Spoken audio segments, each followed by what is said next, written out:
Wilderness is the quickest exit I know from our own culture. But I mean, wilderness is where everything is other, you know, and except you're part of it.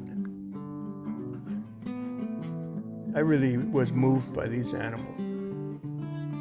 They're not only top of the food chain, but they're just a fascinating creature. And after all, there's an animal out there that can kill and eat you anytime it wants to, though it seldom does, you know. That's a real teacher. It's humility. It's kind of an enforced humility at first. But, you know, humility is a great teacher. It's really the emotional posture behind reason, I believe, is humility. People here and everywhere else, they're terrified of things they don't know. And increasingly, we know less and less about the animal kingdom. My name's Doug Peacock, and we're about 30 miles north of Yellowstone Park in Montana. And the Yellowstone River runs down there, and I'm in a valley between the Absaroka Mountains and the Galton Range over here. It's occupied grizzly country. I founded Round River Conservation Studies, which I was chairman of the board for 25 years. In that 25 years, by working with indigenous people, mainly people in coastal British Columbia, the Yukon, and Northwest Territories, we saved over 30 million acres.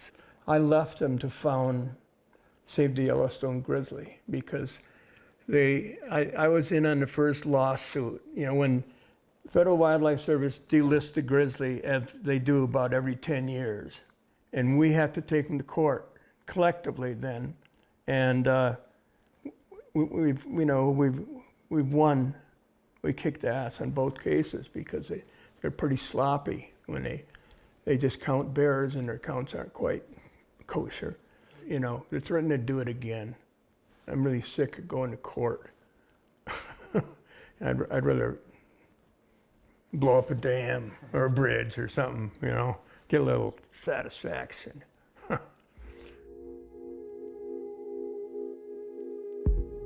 You know, most of the bears are shot by ignorant people. You know, they see a bear and they think they have to kill it. You know, I've been charged by 3 dozen grizzlies, mostly mothers with cubs. No bears ever touched me, so I'm comfortable in that situation. But I mean, I don't believe there's any such thing as killing a grizzly in self-defense. Well, I fell into the grizzly den, so to speak. I spent a couple years as a Green Beret medic in Vietnam. Saw a lot of combat, but what I saw more of was just collateral damage. You know, I didn't come out of there clean. I really got burned out after 14, 15 months or something like that. So when I got back, it wasn't very long either. I got back at the end of March, and I was no good around people. You know, I went to see my family, but I was distant, which is kind of a weak description. I was really kind of wildly crazy. I just didn't show anybody anything. And as soon as the snow started melting, I went out to Arizona. I bought a Jeep, went out to Arizona, and started working my way north through the mountains. And, you know, by middle of the summer, I was up in Wind River Range, you know, on the east side, you know, and what I had up there was a malaria attack. I had quite a bit of malaria, and I said, hell, I'd been up there, and this particular one was a 20-day trip. I had to get out of there because I knew it was coming. I went down, got in my Jeep when I was, you know, feverish, but lucid enough to drive up to Yellowstone, where I'd been before. I went back into the thermal area and had a little hot creek, you know, and so I knew I could soak, and so I had this fantasy that I was gonna go up there with a fever of 105. Actually, it was 105.6, my last recording before I went out of my mind, you know. Well, I don't know how long I was in my sleeping bag sweating with this high fever, and I go out of my tent, and there's a grizzly sign everywhere. Now, I don't know much about grizzly bears at this time, but there was grizzly sign everywhere, tracks and scat, and they were definitely around, and I finally started seeing them. The first grizzlies that I actually saw, I was soaking in a tub, but I looked up and there's a mother grizzly with 2 yearling cubs, and she's just eating grass. But I said, I didn't know much about grizzlies. I just know, you ain't supposed to get close to mothers with cubs. And I said, oh shit, I gotta do something. And I didn't know what to do. So I looked around me and, there's little trees, and I'm still thinking, climbing trees is a real bad idea, but I didn't know that then. So I waited until they were kind of looking away, and I stood up and bolted for a lodgepole pine tree that wasn't very big. And I slammed into it, I tripped, I blacked out is what happened, from the whirlpool-like effect. And just as I blacked out, my forehead hit the tree. I'm reaching for it, but I don't quite make it. And I got a huge gash in my forehead and blood just streaming down my face, But I was terrified. So I managed to scramble up this tree that's, that's only 4 feet away or something like that. And I get up to the top of it, and I find out that it's not much bigger than a Christmas tree.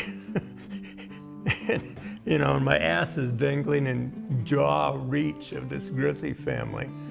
And so I get up there, and the grizzly family wanders around. They finally come right up, within 15 feet of me up the tree by the creek. I don't think they ever looked up, but they were right there. And they knew, there was some species of silly sparrow clinging to the top of this Christmas tree. And anyway, that was my first really memorable encounter with grizzly bears in Yellowstone. I mean, I really was moved by these animals. You can't ignore grizzly bears if you're gonna, live and camp alone in grizzly country, and that's exactly what I needed for my own, health, so to speak. And just the fact that they're in the same wild country or ecosystem with you makes, commands you to pay close attention to everything, birds and buffalo and anything else. You got to know where the grizz are, because you don't want to run into one close, and you don't want to get close to a mother bear with young. That's the most dangerous situation. And that same winter, I went down to Tucson, got a job as a hippie mailman for a few months. I think the longest I ever had a job. I'm not, I'm a great foe with the work ethic. I never had real jobs very often or very long. But I met Ed Abbey that winter. I think we're morally justified to resort to whatever means are necessary in order to defend our land from destruction. We just started taking trips together, and in the wild and mainly in the desert. And we got in a lot of trouble, but that was okay. I drove my motorcycle. Bill Eastlake lived way the hell on the east side in what looked like wilderness then, but it's full of, it's full of development now. But he lived off a dirt road. I didn't know, and you got to be careful, in the West about knocking on someone's door when it's dark. You could get blown away.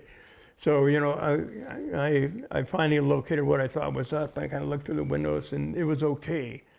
But I was really cold. So I knocked on that door, Bill let me in, and I took a seat on a couch. There were a bunch of writer types there, I suppose, poet types.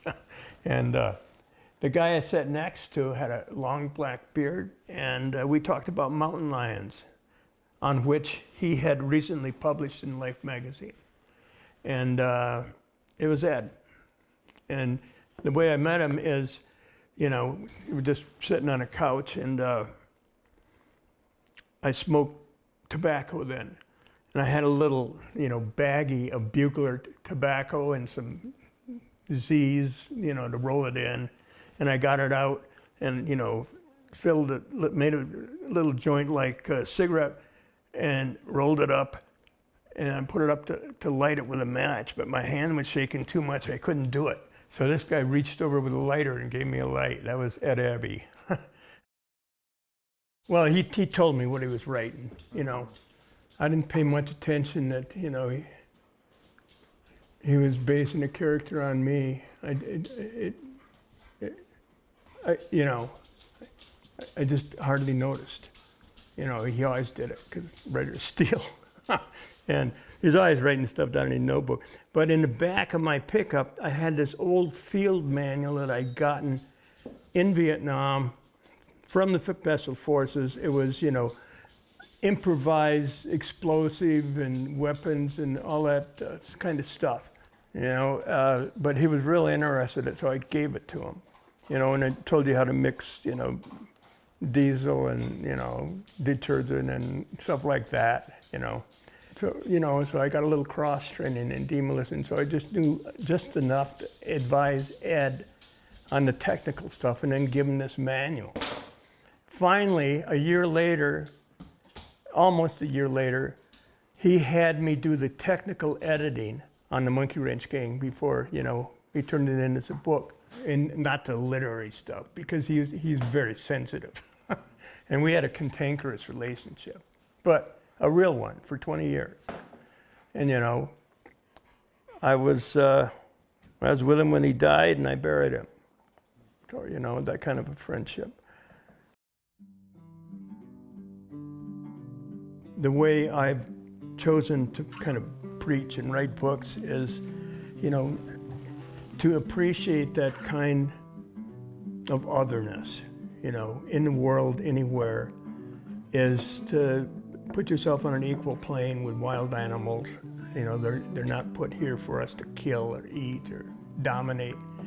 And, you know, it's to escape from, you know, Western dominion, which is basically all born of Abrahamic religions. It's very much anti-capitalism. You know, if you read my books and articles, you run into that. You know, the fatal flaw is pretending that we can have endless economic growth on a planet with finite resources. We haven't accepted that yet, and we're not going to beat climate change without some attitude thereabouts. And so that's why I try to teach the value of having a few grizzlies around, and, you know. Do you think that one solution to like climate change and environmental protection is like fighting capitalism with capitalism? I don't really. No, for one thing, I don't see any geoengineering solutions to this one. It's just cuts right to our hearts and souls, and it's driven by human greed. And as long as we stick with that, I mean, you know, humans are not immune to being on an endangered species list. And this is a big, I mean, we're leaving you a shit world. I'm so sorry. But, you know, it's the beast of our time. And it's just come just as I'm leaving and you're showing up to put your foot in the door.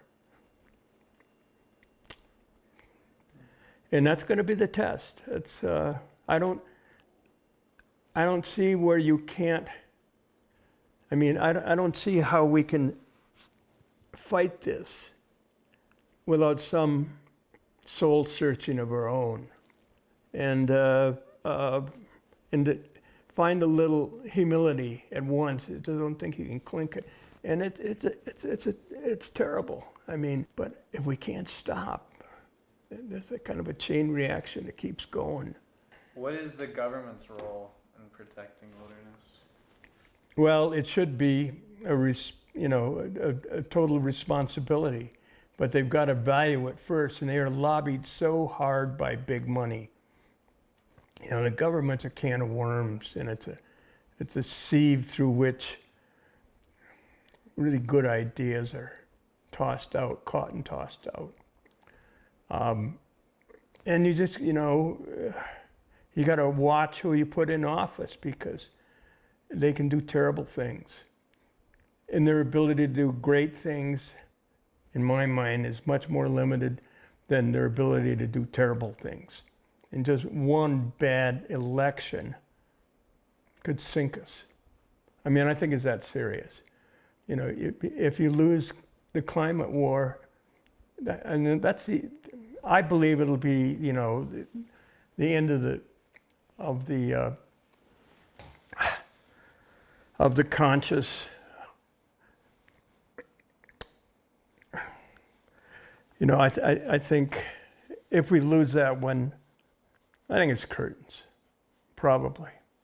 I don't say that publicly or to many people, but we're so close on this one. And, you know, your generation, man, it's, you know, the only hope we have, I think, is, you know, the young people of Montana sued the goddamn state because they don't, you know, they don't believe in climate change. You know, we've got Montana's best poacher lives across the river. He mainly harvests wolves, but he'll shoot anything. And just for example, the governor of Montana, Gianforte, shot a wolf that this guy had trapped and left overnight. He even gave it water to keep it alive. And the governor flew in the next day, shot the wolf in the trap. What the fuck? Yeah, exactly. We're gonna need all the help we can get. You know, I'm gonna need personal help in reaching out to the American people because they're gonna be doing, you know, the important votes. It's not like we're the only, you know, we don't have to be, you know, we don't have to be that self-conscious, but